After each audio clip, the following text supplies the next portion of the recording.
الله الله يا ربي يا الله. لا إله إلا الله، لا إله إلا الله، لا إله إلا الله، محمد رسول الله، محمد رسول الله. أرجو رضاك يا الله، أنت الرحيم يا الله، هبني عطاك يا الله، أنت الكريم منك العطاء يا الله، أنت العظيم يا الله، فيك الرجاء يا الله، أنت الحليم. الحمد للہ وکفا وسلام علی عبادہ الذین اصطفیٰ، اشہد ان لا الہ الا اللہ وحدہ لا شریک لہ واشہد ان محمدا عبدہ ورسولہ صلی اللہ علیہ وآلہ وسلم. اللہم صلی علی محمد وعلی آل محمد کما صلیت علی ابراہیم وعلی آل ابراہیم انک حمید مجید. اللہم بارک علی محمد وعلی آل محمد کما بارکت علی ابراہیم وعلی آل ابراہیم انکا حمید مجید. اما بعد، ناظرین کرام، حدیث جبریل پر ہماری گفتگو کا سلسلہ جاری ہے، اور حدیث جبریل میں جب حضرت جبریل علیہ السلام نبی پاک صلی اللہ علیہ وآلہ وسلم کے پاس انسانی شکل میں تشریف لائے تھے، تو انہوں نے جو پہلا سوال کیا کہ اخبرنی عن الاسلام، کہ مجھے اسلام کے بارے میں بتائیے، تو اس کے جواب میں نبی پاک صلی اللہ علیہ وآلہ وسلم نے سب سے پہلے شہادتین بتائیں، ان تشہد ان لا الہ الا اللہ وان محمد رسول اللہ، اور دوسری بات آپ نے فرمائی وتقیم الصلاۃ، یعنی اسلام کی اگلی بات شہادتین کے بعد جو سب سے اولین بات ہے وہ یہ ہے کہ تو صلاۃ قائم کرے یا نماز قائم کرے. صلاۃ کو ہم اردو زبان میں نماز کہہ دیتے ہیں. تو ناظرین کرام، گویا شہادت وحدانیت و رسالت کے بعد یا شہادت توحید و رسالت کے بعد جو اولین عملی تقاضا انسان کے اوپر اور مسلمان کے اوپر لاگو ہوتا ہے وہ نماز ہے، وہ اقامت صلاۃ، کہ انسان نماز کو قائم کرنے کے لیے اپنا عمل شروع کر دے. یہ اولین عملی تقاضا ہے اسلام کا. ظاہر ہے شہادت رسالت کی ہو یا شہادت وحدانیت کی ہو، وہ تو صرف زبان سے کی، اس کا تعلق دل کے ساتھ ہے اور زبان سے الفاظ ادا ہو گئے. اور اس کے بعد جو سب سے اولین عمل جو انسان کے سامنے آیا، جو سب سے پہلا عمل انسان کے اوپر تقاضے کے طور پر لاگو ہوا، وہ نماز ہے. اور اہل لغت یہ کہتے ہیں کہ یہ صلاۃ ایک کثیر الاستعمال قسم کا لفظ ہے، عرب کے معاشرے میں یہ موجود تھا. اس کا مطلب دعا بھی ہے، شریعت اسلامیہ میں بھی اس کا معنی دعا ہوتا ہے، اس کا معنی رحمت بھی ہوتا ہے. اگر اس کا تعلق اللہ کی ذات کے ساتھ ہو تو اس کا مطلب ہوتا ہے اللہ کی رحمت کا نزول ہونا. اور اگر صلاۃ کے لفظ کا تعلق نبی کریم صلی اللہ علیہ وآلہ وسلم کی ذات کے ساتھ ہو تو اس کا مطلب درود بھیجنا ہوتا ہے. نبی پاک صلی اللہ علیہ وآلہ وسلم کے لیے رحمت کی دعا کرنا، یعنی آپ پر درود بھیجنا، یہ بھی صلاۃ کا معنی ہے. اور اسی طرح عرب کے معاشرے کے اندر ایک صلاۃ کا مفہوم یہ تھا، اگر ہم لغت کے اعتبار سے دیکھیں تو بانسوں کو سیدھا کرنے کے لیے، یعنی بانس جب اگتا ہے تو وہ ظاہر ٹیڑھا ہوتا ہے، اور بانس کو سکھا کر سیدھا کرنے کے لیے ایک ایسا شکنجا بنایا جاتا ہے جس کے نیچے آگ جلائی جاتی ہے، اور آگ جلا کر ٹیڑھے جو بانس ہوتے ہیں ان کو سیدھا کیا جاتا ہے. اور اس بانس کو سیدھا کرنے کے عمل کو عربی زبان میں صلاۃ کہتے ہیں. اسی طرح ناظرین کرام، گوشت کو اگر آگ جلا کر اس کا میل کچیل دور کیا جائے، یعنی اوپر گوشت پڑا ہو، جیسے ہم باربیکیو بناتے ہیں یا اس طرح کی کوئی چیز کہ اوپر گوشت اور نیچے آگ ہو، اور آگ جلا کر اس میں سے میل کچیل دور کیا جائے، اس کو بھی صلاۃ کہتے ہیں. یعنی گوشت سے میل کچیل نکالنے کے لیے اس کے نیچے آگ جلانا، یا پھر مطلقاً جلانا، یہ بھی اس کا مفہوم ہے. وہ جو سورۃ الغاشیہ کے اندر ہے کہ هل اتاک حدیث الغاشیہ وجوہ یومئذ خاشعہ عاملۃ ناصبہ تصلی نارا حامیہ، کہ وہ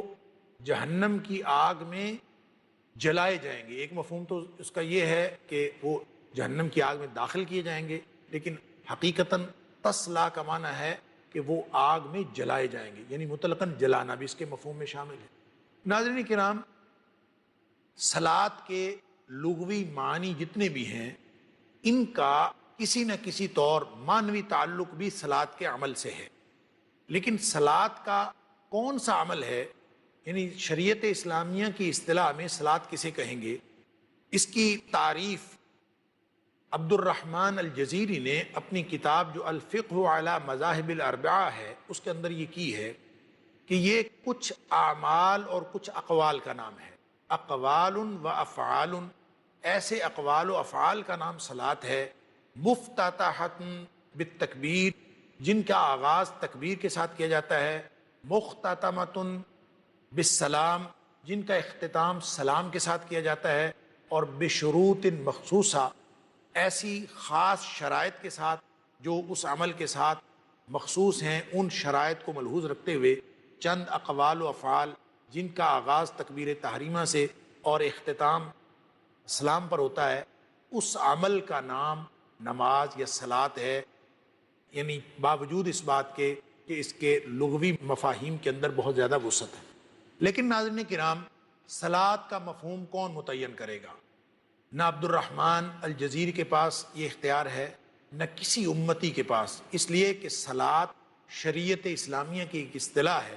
اور شریعت اسلامیہ کی اس اصطلاح کا مفہوم کیا ہے یہ تو نبی کریم صلی اللہ علیہ وآلہ وسلم جو شریعت کے جو دین کا معیار ہیں، جن کو اسلام لوگوں تک پہنچانے کا اختیار دیا ہے، وہی بتائیں گے کہ صلاۃ کیا ہے۔ تو نبی کریم صلی اللہ علیہ وآلہ وسلم نے فرمایا صلو کما رأیتمونی اصلی، نماز یا صلاۃ کیا ہے؟ اس عمل کا نام صلاۃ ہے جس طرح مجھے صلاۃ ادا کرتے ہوئے دیکھتے ہو، مجھے نماز پڑھتے ہوئے دیکھتے ہو، ویسے نماز پڑھو۔ یعنی نماز اس چیز کا نام ہوگا جو نبی کریم صلی اللہ علیہ وآلہ وسلم نے عمل کر کے دکھایا۔ ہم اپنی طرف سے نماز صلاۃ کو دعا بھی کہہ سکتے ہیں، ہم صلاۃ کو درود بھی کہہ سکتے ہیں، صلاۃ کو کسی دہکانے کے عمل کو بھی کہہ سکتے ہیں، صلاۃ جو ہے وہ کسی چیز کی تہذیب کے عمل کو، کسی چیز کے سیدھا کرنے کے عمل کو کہہ سکتے ہیں، میل کچیل دور کرنے کے عمل کو کہہ سکتے ہیں۔ ہم کسی بھی چیز کا نام صلاۃ رکھ سکتے ہیں، لیکن شریعت اسلامیہ میں صلاۃ یا اردو میں جس کو ہم نماز کہتے ہیں وہ صرف وہی ہوگی جس کے بارے میں نبی کریم صلی اللہ علیہ وآلہ وسلم نے بتایا، اس لیے کہ معیار نبی کریم صلی اللہ علیہ وسلم کی ذات اقدس ہے۔ ناظرین کرام، یہ صلاۃ جو ہے یہ فرض ہے، اس کی اہمیت و فضیلت کیا ہے یہی ہمارے آج کا موضوع چل رہا ہے کہ نبی کریم صلی اللہ علیہ وآلہ وسلم نے جس نماز کا پتہ بتایا ہے اور جس کے بارے میں اللہ کریم نے قرآن کے اندر بار بار حکم فرمایا ہے کہ اقیم الصلاۃ اقیم الصلاۃ، نماز قائم کرو نماز قائم کرو، بار بار یہ حکم آیا ہے، تو اس حکم کا کیا مطلب ہے؟ نبی کریم صلی اللہ علیہ وآلہ وسلم نے وہ وضاحت فرما دی، اور یہی نبی کریم صلی اللہ علیہ وسلم کی بطور رسول ذمہ داری ہے کہ اللہ کریم نے فرمایا وَأَنزَلْنَا إِلَيْكَ الذِّكْرَ لِتُبَيِّنَ لِلنَّاسِ مَا نُزِّلَ إِلَيْهِمْ، کہ اے حبیب صلی اللہ علیہ وسلم آپ کے اوپر ہم نے ذکر نازل کیا، اس لیے یہ قرآن نازل کیا کہ اس کے سارے مفاہیم آپ لوگوں کو بتائیں، آپ واضح کر کے کھول کے بتائیں، اور آپ نے کھول دیا، آپ نے وضاحت فرما دی کہ صلاۃ یا نماز اس عمل کا نام ہے جو نبی کریم صلی اللہ علیہ وآلہ وسلم کو صحابہ کرام نے پڑھتے ہوئے دیکھا، جو عمل کرتے ہوئے دیکھا۔ ناظرین کرام، یہ نماز کس طرح فرض ہوئی اور یہ اس کی ہماری زندگیوں کے اندر کیا اہمیت ہے؟ ایک تو میں نے عرض کیا کہ اولین فریضہ، اولین عملی تقاضا جو اسلام لانے کے بعد انسان کے اوپر لاگو ہوتا ہے وہ نماز، اور یہی نماز آخری فریضہ بھی ہے، یعنی یہ کسی حالت میں معاف نہیں ہوتی، یہ فرض عین ہے۔ ہر عمل کے لیے، ہر دین کے فریضے کے لیے کوئی نہ کوئی متبادل رکھا ہوا ہے، لیکن نماز کا کوئی متبادل نہیں ہے۔ ہر مسلمان عاقل بالغ شخص، چاہے وہ بیمار ہو، چاہے لنگڑا لولا ہو،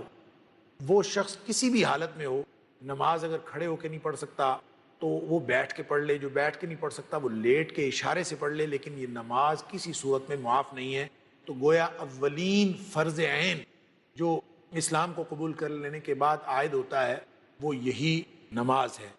لیکن یہ کب فرض ہوئی؟ حضرت عائشہ صدیقہ رضی اللہ تعالیٰ عنہا اس کی فرضیت کے بارے میں بیان کرتی ہیں، متفق علیہ حدیث ہے۔ حضرت عائشہ صدیقہ رضی اللہ تعالیٰ عنہ فرماتی ہیں کہ جب ابتداءً نماز فرض ہوئی تھی،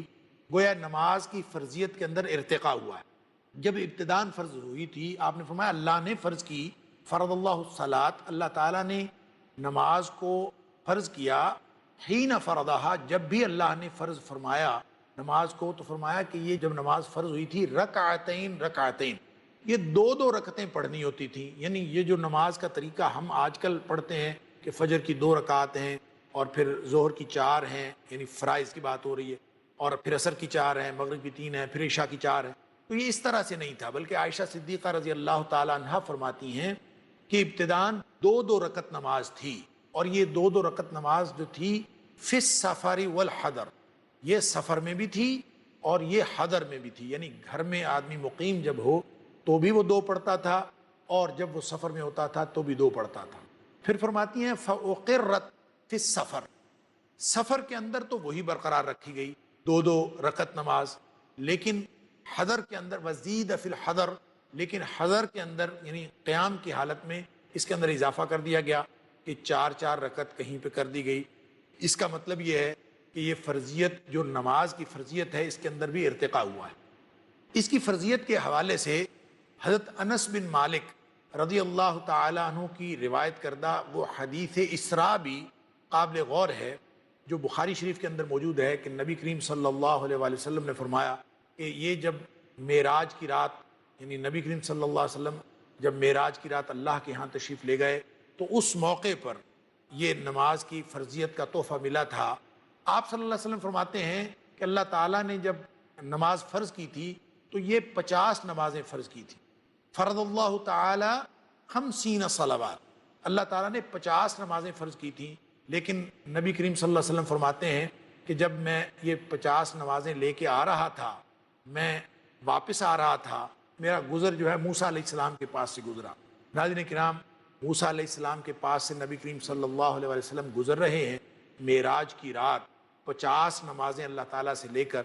گفتگو کا سلسلہ یہیں سے جوڑیں گے، لیکن یہاں ایک وقفے کا وقت ہوا ہے، وقفے پہ مجھے جانا ہے، اور انشاءاللہ وقفے کے بعد دوبارہ حاضر ہوتے ہیں. امید ہے آپ ہمارے ساتھ رہیں گے. تب تک کے لیے اجازت دیجیے. السلام علیکم ورحمۃ اللہ وبرکاتہ. أنت الرحيم يا السلام علیکم ورحمۃ اللہ وبرکاتہ. ناظرین کرام، وقفے سے جانے سے پہلے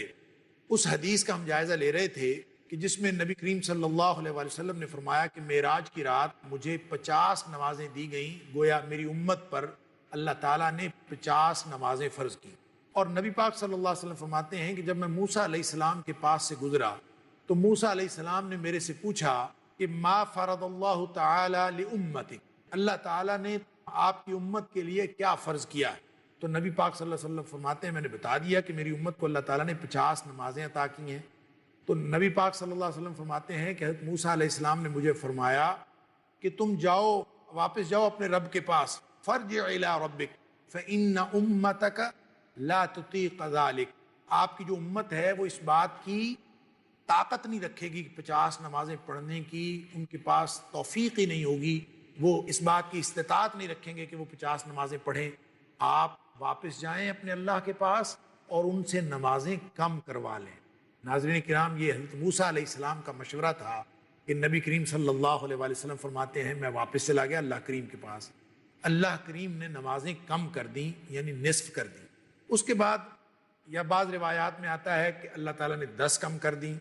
دوبارہ آئے موسیٰ علیہ السلام نے کہا پھر جاؤ، پھر واپس چلے گئے، ابھی بھی یہ نمازیں زیادہ ہیں. یوں اللہ تعالیٰ 10 کم فرماتے رہے یا 5 نمازیں کم کرتے رہے. تو بالآخر جب 5 رہ گئیں تو اللہ تعالیٰ نے فرمایا کہ اب یہ ظاہراً گنتی کے مطابق تو 5 ہیں، لیکن یہ اللہ کے ہاں گنتی کے مطابق 50 ہی ہیں. گویا امت پڑھے گی 5، لیکن ان کو جو ثواب اور اجر ملے گا وہ 50 نمازوں کا ملے گا. ویسے بھی اللہ کا قانون ہے کہ نیکی کی جزا اللہ تعالیٰ دیتا ہے 10 گنا زیادہ. قرآن پاک میں اللہ کریم نے فرمایا من جاء بالحسنۃ فلہ 10 امثالھا، جو کوئی بھی نیکی کرے گا، یہ اللہ کی رحمت کا قانون ہے کہ ہم نیکی 1 کرتے ہیں اللہ تعالیٰ 10 لکھ لیتا ہے. ہم نیکی 1 کرتے ہیں اللہ تعالیٰ 10 لکھ لیتا ہے. گویا اللہ کریم نے اپنی رحمت کا قانون امتحان کے قانون کے ساتھ ساتھ ہی جاری فرما دیا ہے. اور نمازیں جب فرض ہوئیں تو روز اول سے ہی ہماری ایک نماز کو 10 تصور کر لیا گیا، اب امت پڑھتی 5 ہے، یہ الگ بات ہے کہ ہم 5 بھی پڑھ نہیں پاتے، اس قدر اہمیت اور فضیلت والا عمل جو اسلام کی بنیاد بھی ہے اور اسلام کی انتہا بھی ہے۔ ناظرین کرام، اولین فریضہ ہے کہ جو بلوغت سے پہلے ہی لاگو ہو جاتا ہے، جبکہ اسلام کا قانون یہ ہے کہ سارے کے سارے فرائض بلوغت کے ساتھ مشروط ہیں۔ انسان بالغ ہو جائے تو پھر سارے فرائض آتے ہیں، ساری ذمہ داریاں اس کے اوپر آتی ہیں۔ لیکن یہ واحد فریضہ ہے کہ نبی کریم صلی اللہ علیہ وآلہ وسلم نے فرمایا مرو اولادکم وہم ابناء 7 سنین، اپنی اولادوں کو نماز کا حکم دیا کرو، نمازوں کے لیے کہا کرو جب وہ 7 سال کے ہو جائیں۔ گویا اولین تعلیم کا جو حکم ملا تو اولین تعلیم بھی نماز ہے۔ سب سے پہلے بچوں کو نماز سکھانی چاہیے، اور یہ کس موقع پر سکھانی ہے اور کس موقع پر ان کو نماز پڑھنے کا حکم دینا ہے؟ ابھی بلوغت بہت دور ہے، ابھی بچے ہیں، لڑکپن میں اور بچپن میں ہیں۔ فرمایا 7 سال کا بچہ ہو تو اس کو نماز کا حکم دے دینا ہے، نماز پڑھنے کی، تاکہ اس کی تربیت ہو جائے۔ اور جب وہ 10 سال کا ہو جائے پھر بھی نماز نہ پڑھے پھر تو سختی کرنی ہے۔ فرمایا کہ جب وہ 10 سال کا ہو جائے تو پھر تو اس کے اوپر سختی کرنی ہے۔ اگر وہ 7 سال کا ہے تو اس وقت سکھانی ہے اور اس وقت اس کو حکم دینا ہے، اور 10 سال کا ہے تو سختی کرنی ہے۔ گویا یہ بھی اس فریضے کی ایک خاص شان اور فضیلت ہے کہ یہ بلوغت سے پہلے ہی انسانوں کے اوپر لاگو ہو جاتا ہے۔ ناظرین کرام، یہ اس قدر اہمیت والا کیوں ہے؟ اس لیے کہ اس کے ذریعے سے اللہ تعالیٰ نے ایک مستقل سسٹم قائم کیا ہے، ایک نظام قائم کیا ہے کہ لوگوں کے گناہوں کا کفارہ بنتا رہے۔ اللہ تعالیٰ نے قرآن میں فرمایا کہ اقم الصلاۃ طرفی النہار وزلفا من اللیل، کہ نماز قائم کرو راتوں میں بھی اور دن کے کناروں میں بھی۔ یعنی اللہ تعالیٰ نے جو نمازوں کے اوقات مقرر کیے ہیں وہ اسی طرح سے ہیں، کچھ دن میں ہیں کچھ راتوں میں ہیں، یہ ساری نمازیں قائم کرو۔ کس لیے؟ اس لیے کہ ان الحسنات یذہبن السیئات، اس لیے کہ نیکیاں جب کی جاتی ہیں تو یہ گناہوں کا کفارہ بن جاتی ہیں۔ تو اللہ کریم نے ہمیں جو نماز عطا فرمائی ہے یہ مستقل گناہوں کے کفارے کا ایک ذریعہ ہے کہ انسان جو کوئی گناہ کر بیٹھتا ہے، صغیرہ گناہ سارے نمازوں کے درمیان آنے والے، نبی پاک صلی اللہ علیہ وسلم فرمایا، متفق علیہ حدیث ہے، حضرت ابو ہریرہ رضی اللہ تعالیٰ عنہ راوی ہیں، وہ فرماتے ہیں کہ نبی کریم صلی اللہ علیہ وآلہ وسلم نے فرمایا 5 صلوات، 5 نمازیں، والجمعۃ الی الجمعہ، اور جمعہ سے لے کر جمعہ تک، اس کے درمیان میں جو کچھ آ جائے یہ کفارہ بن جاتے ہیں۔ یعنی ایک نماز سے دوسری نماز کے درمیان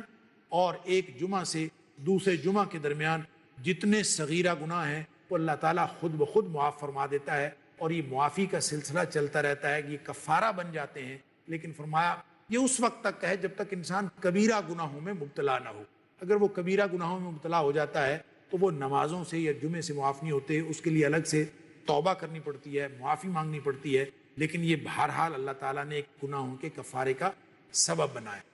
ناظرین کرام، اسی طرح ایک اور حدیث میں جس کے راوی بھی حضرت ابو ہریرہ رضی اللہ تعالیٰ عنہ ہیں،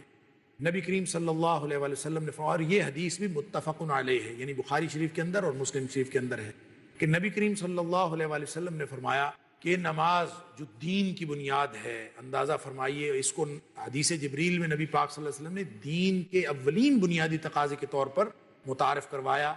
کہ یہ اس قدر ضروری ہے انسان کی زندگی میں کہ انسان کی آلودگیاں ختم کرنے میں نبی پاک صلی اللہ علیہ وسلم نے مثال دی کہ آپ نے فرمایا لو ان نہرن بباب احدکم، تم میں سے کسی ایک شخص کے گھر کے دروازے کے پاس اگر کوئی نہر ہو، کوئی دریا بہہ رہا ہو، اور وہ شخص یغتسل فیہ کل یوم خمسا، وہ شخص اس میں، اس نہر میں یا اس دریا میں 5 دفعہ نہائے، غسل کرے اس میں، تو نبی پاک صلی اللہ علیہ وسلم نے پوچھا تو یہ عمل جو ہے 5 دفعہ نہانے کا، کیا اس کے جسم پر کوئی میل باقی چھوڑے گا؟ نبی پاک صلی اللہ علیہ وسلم نے جب یہ ارشاد فرمایا تو سارے صحابہ کرام بولے ظاہر ہے وہ تو جسم پر تو کوئی میل مکچیل باقی نہیں رہے گا، جب ایک شخص 5 دفعہ غسل کرے دن میں تو جسم پر میل تو باقی نہیں رہے گا، میل کا تو نام و نشان ہی نہیں رہے گا۔ تو جب صحابہ کرام نے یہ فرمایا تو نبی کریم صلی اللہ علیہ وسلم نے فرمایا فَذَلِكَ مِثْلُ الصَّلَوَاتِ الْخَمْسِ، یہی مثال ہے 5 نمازوں کی کہ یمحو اللہ بہ الخطایا، یعنی 5 نمازیں پڑھنا ایسے ہی ہے جیسے کسی شخص نے 5 دفعہ غسل کر لیا اور اللہ تعالیٰ ان کو گناہوں سے پاک کر دیتا ہے، جس طرح سے غسل کرنا، 5 دفعہ غسل کرنا انسان کو میل کچیل سے دور کر دیتا ہے۔ فرمایا یمحو اللہ بہ الخطایا، اللہ تعالیٰ اس نماز کے ذریعے سے، 5 نمازوں کے ذریعے سے معاف کر دیتا ہے اس کے گناہ۔ ناظرین کرام، ایک اور حدیث ہے جو اگرچہ لمبی ہے لیکن اس میں بڑے عجیب الفاظ ہیں کہ لوگوں کا جو طرز عمل ہے، ہم انسانوں کا جو طرز عمل ہے، ہم اپنی فطرت کے تقاضوں سے، اپنی جبلتوں کے تقاضوں سے، اپنی حیوانیتوں کے تقاضوں سے، اپنی خواہشوں کے تقاضوں سے ہم لوگ مجبور ہوتے ہیں اور اس کی بھٹی میں جل رہے ہوتے ہیں، اسی آگ میں جل رہے ہوتے ہیں، وہی آلودگیاں ہمیں ستائے ہوئے ہوتی ہیں۔ تو نبی کریم صلی اللہ علیہ وآلہ وسلم نے فرمایا تحترقون تحترقون، تم لوگ تو ہر وقت اپنے گناہوں کی بھٹی میں جل رہے ہوتے ہو۔ ناظرین کرام، یہاں پہ ایک بات یہ بھی غور کرنے کی ہے، نبی کریم صلی اللہ علیہ وآلہ وسلم کے امتیازات میں سے ایک امتیاز یہ ہے کہ آپ جامع الکلام تھے، آپ کے کلام کے اندر جامعیت تھی، آپ کو الفاظ دہرانے کی ضرورت نہیں پڑتی تھی، آپ کو زیادہ الفاظ کہنے کی ضرورت نہیں پڑتی تھی، آپ انتہائی مختصر بات فرماتے تھے اور اس کے اندر معانی بہت زیادہ پوشیدہ ہوتے تھے۔ آپ نے فرمایا اوتی تو جوامع الکلم، مجھے کلام کی جامعیت عطا کی گئی ہے۔ لیکن اندازہ فرمائیے، نبی کریم صلی اللہ علیہ وآلہ وسلم کلام کی جامعیت عطا ہونے کے باوجود، جامع الکلام ہونے کے باوجود، نبی کریم صلی اللہ علیہ وآلہ وسلم جب ارشاد فرما رہے ہیں نماز کے بارے میں تو تحترقون کا لفظ ایک دفعہ نہیں فرمایا بلکہ 2 دفعہ فرمایا، تحترقون تحترقون، تم اپنے گناہوں کی بھٹی میں جل رہے ہوتے ہو اور تمہارا یہ عمل ہر وقت جاری رہتا ہے، تمہاری زندگیوں کی ساری آلودگیاں تمہارے ساتھ ہوتی ہیں، حتیٰ صلیتم الفجر، کہ تم گناہوں کی بھٹی میں جل رہے ہوتے ہو اور اللہ کریم نے یہ جو نماز کا سسٹم بنایا ہے تمہاری زندگی میں آ جاتا ہے۔ فرمایا نماز آ جاتی ہے، تم نماز پڑھتے ہو فجر، پھر اس سے کیا ہوتا ہے، فَيَغْتَسِلُ فِيهِ، اس سے اللہ تعالیٰ تمہارے گناہ سارے معاف کر دیتا ہے۔ وہ جو گناہوں کی بھٹی میں انسان جل رہا ہوتا ہے، اللہ تعالیٰ اس کے اوپر گویا پانی ڈال دیتا ہے، آگ گناہوں کی ختم ہو جاتی ہے، آلودگیاں ختم ہو جاتی ہیں۔ لیکن نبی پاک صلی اللہ علیہ وسلم نے فرمایا پھر انسان معمولات زندگی میں مشغول ہو جاتا ہے، فرمایا ثم تحترقون تحترقون، پھر تم اسی گناہوں کی بھٹی میں جلنا شروع کر دیتے ہو اور یہ کام پھر سے جاری رہتا ہے، حتیٰ صلیتم الظہر، شکر ہے کہ پھر ظہر کی نماز کا وقت آ جاتا ہے، پھر اللہ تعالیٰ اس کے ذریعے سے تمہارا غسل فرما دیتا ہے اور پھر وہ سارے گناہ بخشے جاتے ہیں اور ساری وہ جو گناہوں کی آلودگیاں ہیں وہ ختم ہو جاتی ہیں۔ اسی طرح نبی پاک صلی اللہ علیہ وسلم نے پھر فرمایا ثم تحترقون تحترقون، پھر تم گناہوں کی بھٹی میں جل رہے ہوتے ہو۔ اور ناظرین کرام، پھر حتیٰ صلیتم العصر، اسی طرح نبی کریم صلی اللہ علیہ وآلہ وسلم نے 5 نمازوں کا تذکرہ فرمایا۔ گویا گناہوں کے بخشے جانے کا، ہماری ساری باطنی اور ظاہری آلودگیاں ختم کرنے کا اللہ نے یہ نظام بنایا ہے جس کا نام نماز ہے۔ اس کی دیگر فوائد اور دیگر اہمیتوں اور فضیلتوں کے ساتھ ساتھ یہ بات انتہائی اہم ہے کہ اللہ تعالیٰ نے ہماری زندگی کے نظام کو درست رکھنے کے لیے ہمیں اقیم الصلاۃ کا حکم فرمایا ہے۔ ناظرین کرام، نماز کی اہمیت و فضیلت یہ موضوع اہم ہے اور اس کے اندر بہت ساری باتیں باقی ہیں جو ہم حدیث جبریل کی روشنی میں ذکر کر رہے ہیں۔ انشاءاللہ اگلے پروگرام میں بھی اسی موضوع پر گفتگو کا سلسلہ جاری رہے گا۔ تب تک کے لیے اجازت دیجیے۔ وآخر دعوانا ان الحمدللہ رب العالمین۔ اللہ اللہ یا ربی یا اللہ، اللہ یا ربی یا اللہ، لا الہ الا اللہ، لا الہ الا اللہ، لا الہ الا اللہ، محمد رسول اللہ، محمد رسول اللہ، أرجو رضاك يا الله، أنت الرحيم يا الله، هبني عطاك يا الله، أنت الكريم منك العطاء يا الله، أنت العظيم يا الله، فيك الرجاء يا الله.